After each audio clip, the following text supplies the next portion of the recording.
Hello everyone! Welcome back to Jacoby's Library, where we have been reading through all the books that we have collected so far during our Skyrim Let's Play, The Adventures of Jacoby. Be sure to check that out. This story is called Rerum Dirennis, and it seems to be about the Direnni family, a family of Altmer, and how they ran into some issues back in the founding of their family, in the very, very early tales of the Direnni family, who are a very well-known and powerful family now in the world of Tamriel. This covers a little-known alchemist who had begun humble beginnings, mixing random herbs together, trying to define what we now know as the science of alchemy. Let's check out Rerum Dirennis. Rerum Dirennis. I am 611 years old.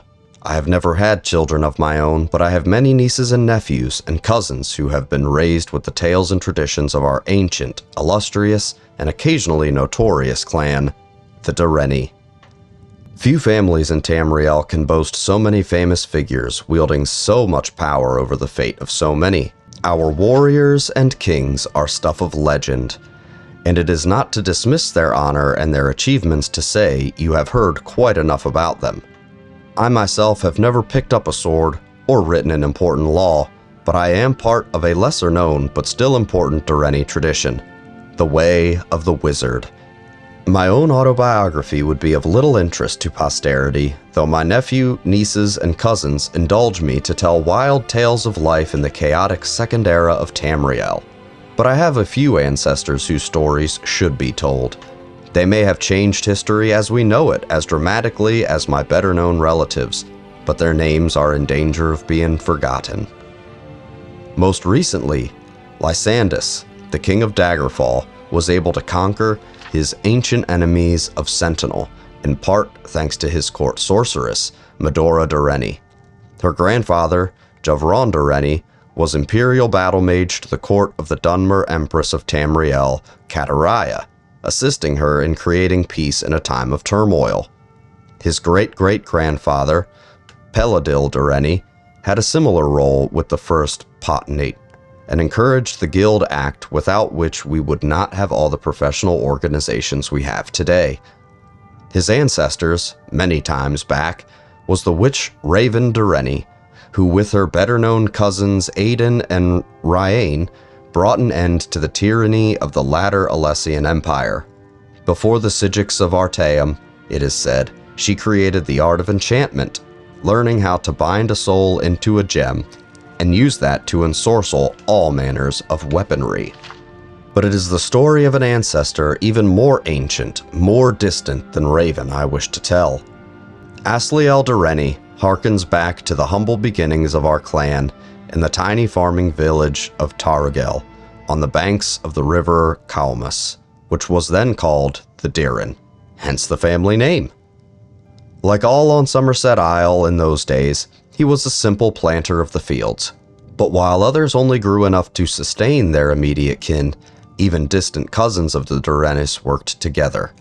They would decide as a group which fields were best for wheat, orchard, vine, livestock, or apiary, and thereby always have the best yields of any farm which worked alone, doing the best as it could with what it had. Asliel had a particularly poor farm for most kind of agriculture, but small herbs found in stony, loamless, acidic soil were comfortable. Out of necessity, more than anything else, he became an expert on all manners of herbs. For the most part, of course, they were used in flavoring cooking, but as you know, hardly any plant grows on the surface of our world without a magical potential. Even so long ago, witches already were in existence. It would be ridiculous for me to suggest that Asliel Direnni invented alchemy. What he did, what we can all be grateful for, is that he formulated it into an art and science.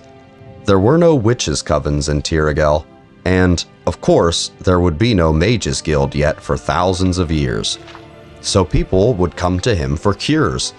He learned for himself the exact formula for combining black lichen and rue brush to create a cure for all manners of poison, and the amount of willow anther to crush and mix with chokeweed to cure diseases.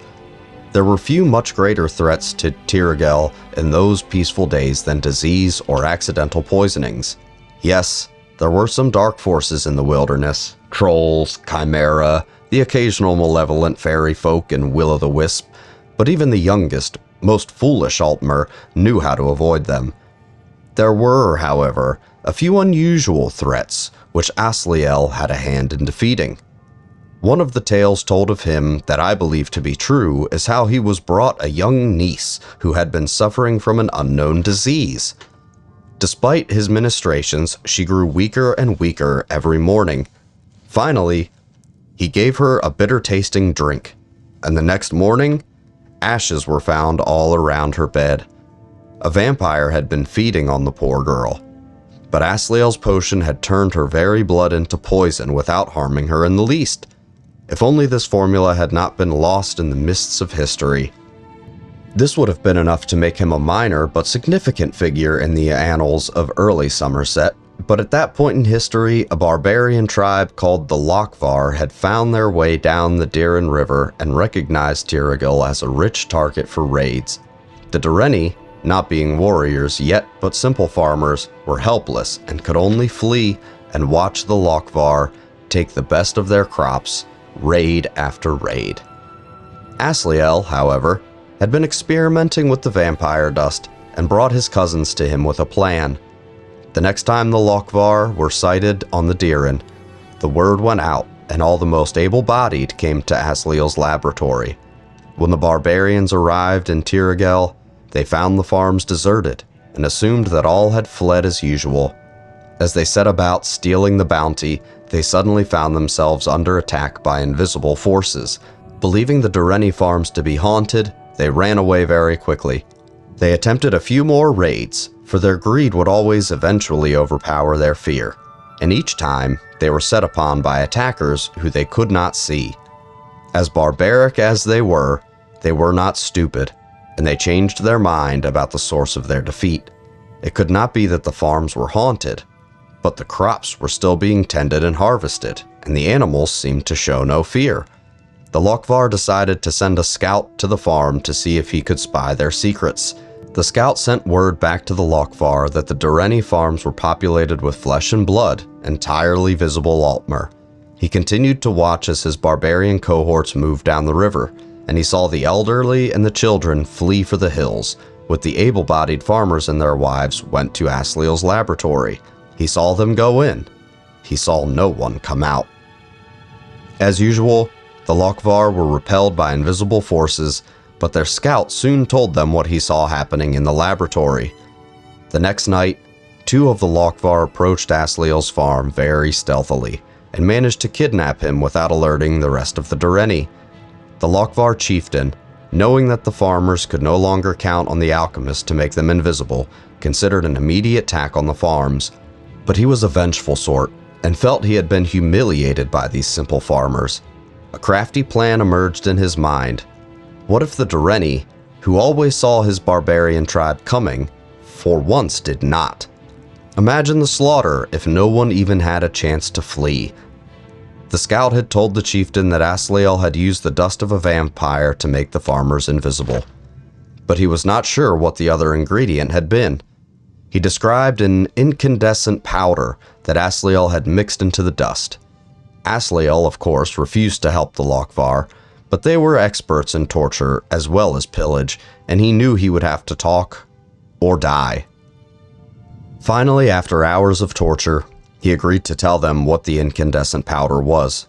He did not know the name, but he called it glow dust, the only remains of a slain will-o'-the-wisp.